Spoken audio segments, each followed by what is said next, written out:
My name is Elena, a 23-year-old college senior with sight set firmly on becoming a journalist.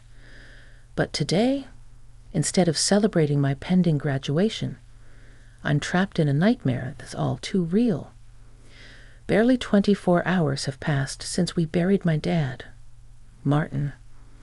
He was the kind of father who managed to make me feel loved despite always being halfway across the world on business. The house feels emptier without him, a silent testament to the void his passing has left. As I stand in the foyer, still numb from the funeral, my mother Claudia and sister Victoria waste no time in announcing their plans. Their words ring in my ears like the tolling of a bell, a funeral knell for any lingering sense of family unity.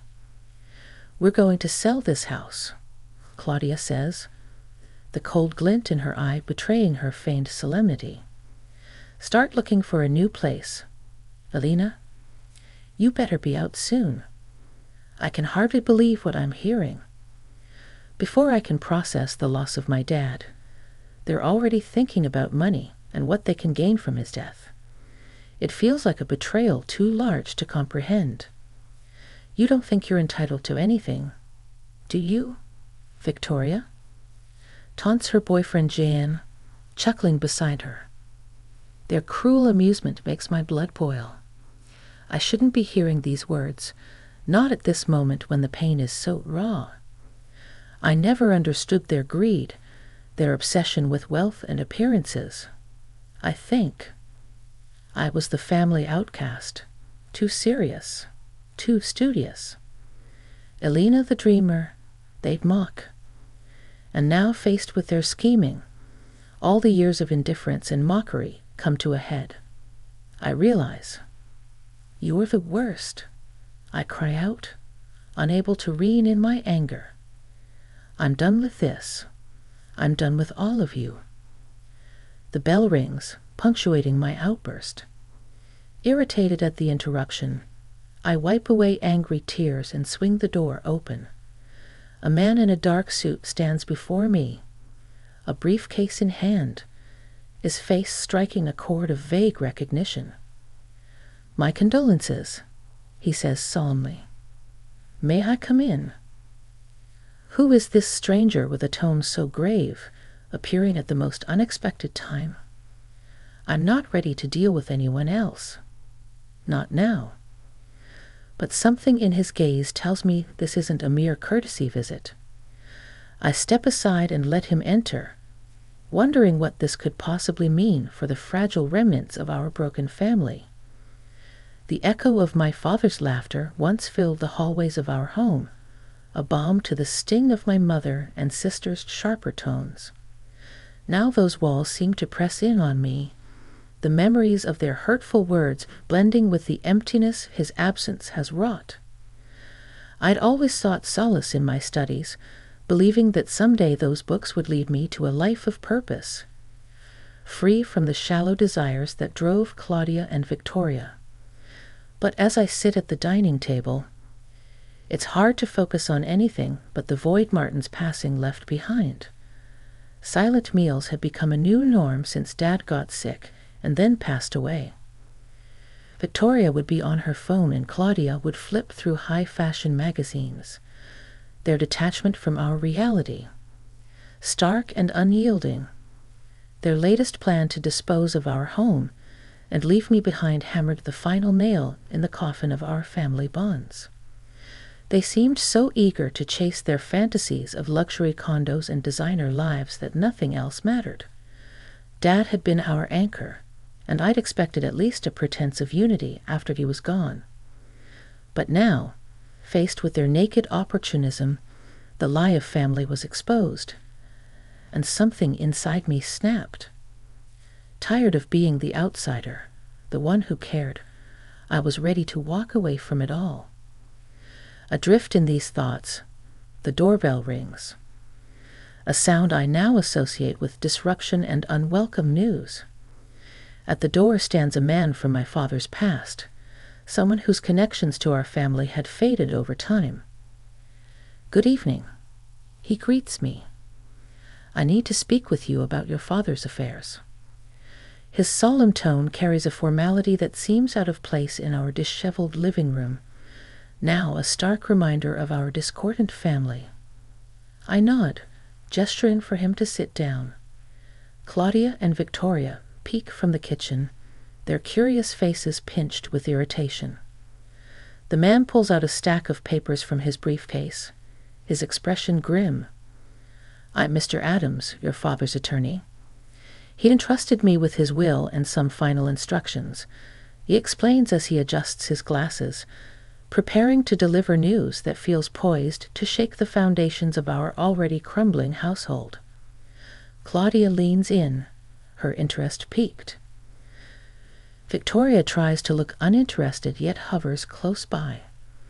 As Mr. Adams begins to speak, I brace myself for what's to come, unsure of the consequences, but certain that our family dynamics are about to change once again. The room seems to contract with tension as Mr. Adams clears his throat, unfolding the document that held the final wishes of Martin, my father. Claudia and Victoria perched on the edge of their seats, their eyes betraying a keenness they'd struggled to mask since we lost him. "In accordance with your father's requests," Mr. Adams starts, "I am here to read the will and begin the process of executing his instructions." He looks around at each of us, perhaps gauging our readiness for what he's about to divulge. I can't help but feel a sense of dread growing up in the shadow of my mother and sister's expectations had taught me to expect little, to brace for disappointment. Yet, as the attorney's words begin to flow, it's evident that our expectations are about to be overturned. "To my daughter Elena," he continues, "I leave the entirety of my estate, including the family home and all accumulated savings and investments." The room falls silent, but for the rustling of paper and the distant ticking of the grandfather clock. Mr. Adams continues to read, but I barely register his words. All I can hear is the thundering beat of my heart and a kind of ringing in my ears. "It can't be right," I finally manage to stammer, my voice sounding foreign to my own ears. "But why?" Victoria's chair scrapes violently against the floor as she stands, her eyes widening in a mix of shock and fury. Claudia, similarly stunned, remains seated, her mouth opening and closing soundlessly.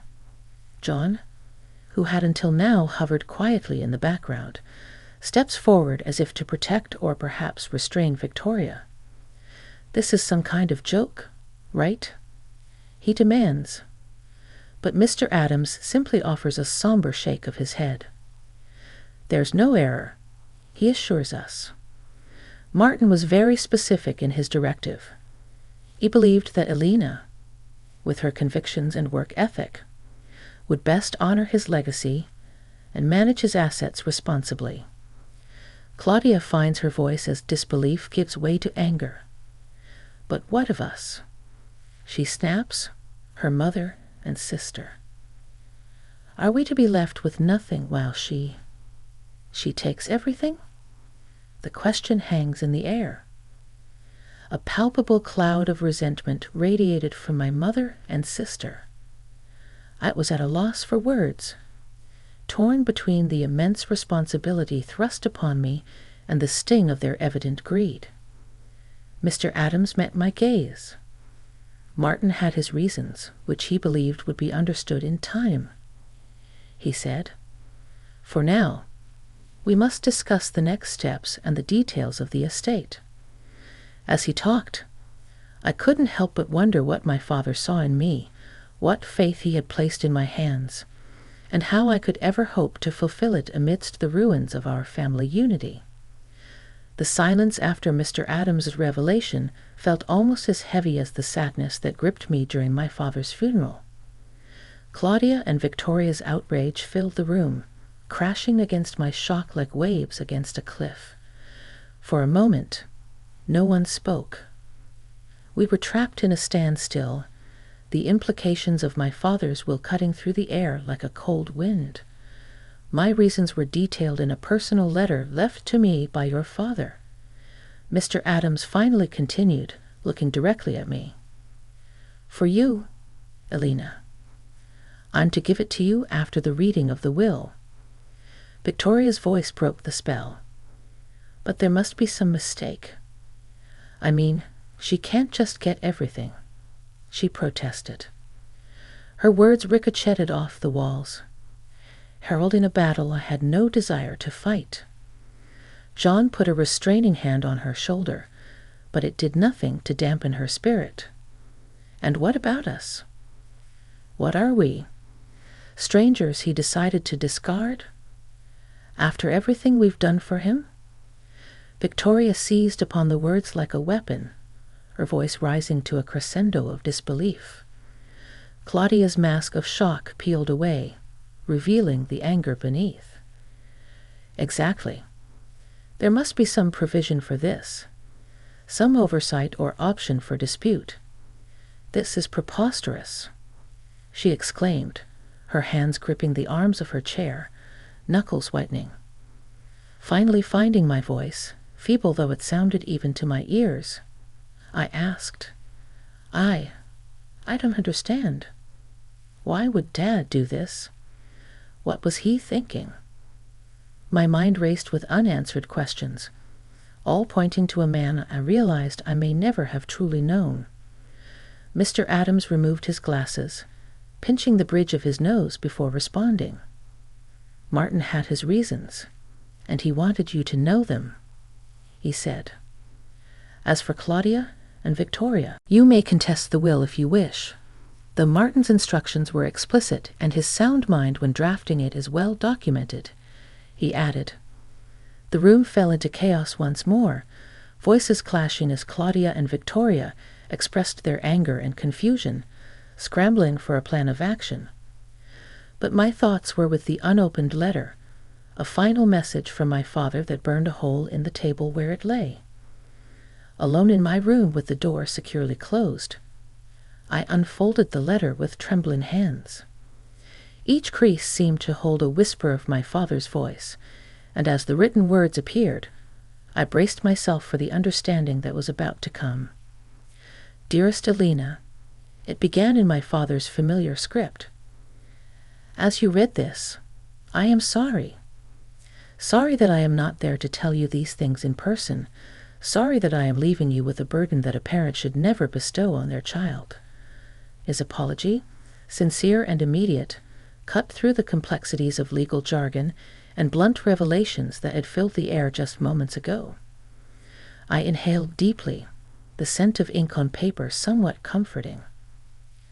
Your strength, your discipline, and your vision for a better world have never been invisible to me. He wrote, in you. I saw the promise of a future that embraced honesty and integrity, far from the grasping hands of greed. Tears welled in my eyes as I continued reading, each sentence weaving a tapestry of my father's unspoken observations and quiet support. The man who seemed a distant provider had been watching all along, understanding more than he let on. My only hope is that this inheritance will provide the freedom and the means for you to fulfill those aspirations that burn so brightly within you. He wrote, do not feel confined to fix what was broken long before you could make a difference. Live the life you deserve, my Elena. I folded the letter, pressing it against my chest, feeling the ink-etched love of a father who had seen his daughter's unassuming sacrifices. A wave of determination swept through me, mixed with the grief that had trailed me like a shadow since his passing. Leaving the safety of my room, I stepped back into the storm that was my fractured family. Mr. Adams glanced up as I entered, a silent question in his gaze. Claudia's glare was sharp, fixated on me, and Victoria was pacing like a caged animal, her earlier rage turned desperate. It's time to talk about what happens next, I said, my voice firmer than I felt. Claudia scoffed. What happens next is that we challenge this farce. Victoria nodded vehemently. You won't get away with this. Elena, we deserve our share. Mr. Adams interjected, any legal challenge will be a lengthy and costly process with no guaranteed outcome. Martin's will is clear and well within his rights to enforce. With my father's words burning a hole in my pocket, I faced them, the family that had never truly been a family. It wasn't my decision, but it was his, and I intended to honor it. Tension wrapped chains around us all. But amid the chaos, one truth held steadfast. I would carry out my duty, uphold my father's wishes, and through them, perhaps find my own path to a better world. In the following days, the house became a war zone of oppressively silent mornings and thunderous arguments. Victoria and Claudia scoured legal forums and consulted with lawyers, desperately seeking a loophole to contest the will. They clung to the belief that they were entitled to Martin's legacy, viewing it as their rightful due rather than the gift of a man's life. Despite their efforts, Mr. Adams remained unflappable, a steady pillar amid the tempest. His calm demeanor was a source of comfort as we navigated the uncharted waters of estate settlement. The will is airtight, Elena, he assured me once again over cups of tepid coffee in the formal dining room. You need not worry about their threats. Yet even with his reassurances, guilt gnawed at me. Was it right to accept everything while my mother and sister got nothing? The logical part of my brain reminded me that my father had his reasons, but my heart couldn't shake the residual familial obligation, a desire to mend what was broken even when I knew it was beyond repair. I spent my days preparing for the inevitable legal challenges and familiarizing myself with Martin's finances. The responsibility was daunting, running the numbers, making decisions about property and investments I never knew existed. Each step felt like wading through fog, but I was determined to see. My voice, firmer than I felt, cut through the tension as Claudia scoffed. What happens next is that we challenge this farce. Victoria nodded vehemently, adding, you won't get away with this, Elena. We deserve our share. Mr. Adams interjected calmly, any legal challenge will be a lengthy and costly process with no guaranteed outcome. Martin's will is clear and well within his rights to enforce. With my father's words burning a hole in my pocket, I faced them, the family that had never truly been a family. It wasn't my decision, but it was his, and I intended to honor it. Tension wrapped chains around us all. But amid the chaos, one truth held steadfast. I would carry out my duty, uphold my father's wishes, and perhaps find my own path to a better world through them. In the following days, the house became a war zone of oppressively silent mornings and thunderous arguments. Victoria and Claudia scoured legal forums and consulted with lawyers, desperately seeking a loophole to contest the will. They clung to the belief that they were entitled to Martin's legacy, viewing it as their rightful due rather than the gift of a man's life. Despite their efforts, Mr. Adams remained unflappable, a steady pillar amid the tempest. His calm demeanor was a source of comfort as we navigated the uncharted waters of estate settlement. The will is airtight, Elena, he assured me once again over cups of tepid coffee in the formal dining room. You need not worry about their threats. Yet even with his reassurances, guilt gnawed at me. Was it right to accept everything while my mother and sister got nothing? The logical part of my brain reminded me that my father had his reasons, but my heart couldn't shake the residual familial obligation, a desire to mend what was broken even when I knew it was beyond repair. I spent my days preparing for the inevitable legal challenges and familiarizing myself with Martin's finances. The responsibility was daunting, running the numbers, making decisions about property and investments I never knew existed. Each step felt like wading through fog, but I was determined to see it through to build on the small beacon of trust my father had left me. It was during these sessions of poring over financial statements that my mind would wander to the life awaiting beyond these walls. How to use this inheritance to forge a path aligned with my own values. How I could make a lasting impact. Amid the chaos, Claudia and Victoria grew increasingly agitated, their true colors seeping out in bursts of pettiness and spite. In an impulsive display, Victoria claimed sentimental family heirlooms, while Claudia hinted at dark secrets that could tarnish Martin's name. Their insinuations aimed to wound, to shake my resolve, but I had become adept at navigating their emotional minefields. One particularly tense evening, the air thick with unsaid threats and frigid stares, I reached my breaking point. "Enough," I said, the single word slicing through the tension. 3 pairs of eyes fixed on me, uncertain, wary. "I can't give you what Dad didn't leave for you, but what I can do is help you start over somewhere else," I declared. Their shock was palpable. An abrupt shift in the dynamic they had been fueling. It won't be a life of luxury, but it will be a fresh start. Claudia's laughter was sharp, humorless.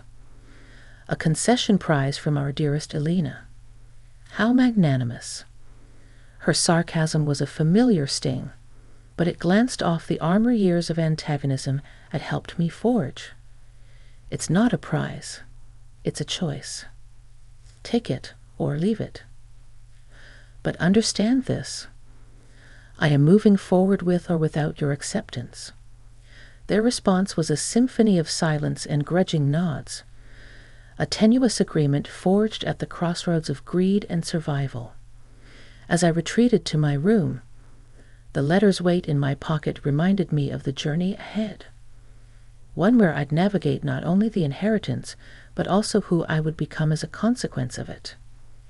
The days turned into weeks as my life became a routine of meetings with Mr. Adams and navigating the complex process of realizing my inheritance.